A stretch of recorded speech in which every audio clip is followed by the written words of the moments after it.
Whether you've got a property portfolio or you rent out a second home, being a landlord is a big responsibility. With the buy-to-let boom and the economic climate, more and more people are becoming landlords for the first time. Landlords have told us that there isn't enough free advice they can trust out there. They want to do the right thing for their tenants, but they don't always know what their responsibilities are. We know that there are lots of things to think about being a landlord and understand that it can be hard to make sure you are doing the right thing for your tenants. That's why today we wanted to share our top tips for being a great landlord. 9 million people, including 1.4 million families, rent in Britain.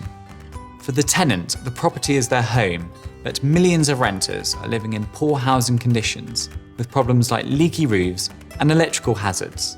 For instance, 2.5 million renters, including 500,000 families, have to suffer the effects of damp, with more than a third of privately rented homes in England failing to meet the government's decent home standard. As a result of problems like these, 1 million tenants say that their health has more worrying, longer-term consequences. Most landlords wouldn't want their tenants living in these conditions, and ultimately, happy tenants are good for you. They'll stay for longer, you'll get a good reputation, there are fewer gaps in the rent, and less hassle for everyone overall. So here are some areas you need to think about. First, make sure your property is safe. Get a gas safety check and install carbon monoxide alarms.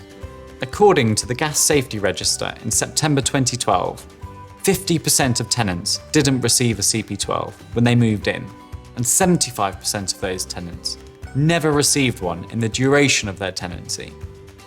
Carbon monoxide can be fatal, and incidents relating to carbon monoxide are 4 times higher in the private rental sector than other occupancy types.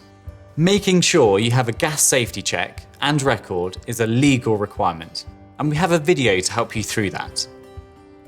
Unless you're letting a house of multiple occupancies, electrical checks aren't mandatory, but you do have an obligation to make sure they're safe. Then make sure it's warm. You can make the heating more efficient, keep the boiler well serviced, and improve your property's insulation. By 2018, your property will need to have at least an E-rated energy certificate. 13.5% of privately rented homes are currently below this. Your tenants will thank you for helping keep their bills down. There are many more potential areas in a property that should be considered in something called the Housing Health and Safety Rating System. This covers a wide variety of things that need to be covered off to deem the property safe. Therefore, think about the general condition of the property in the same way you would your own home. Basic things help too. For example, do all of the appliances work? Are all the fixtures and fittings secure? Would a simple lick of paint, new curtains or carpets brighten the place up? And tedious as it can be, stay on top of the paperwork. And we understand there can be a lot of it.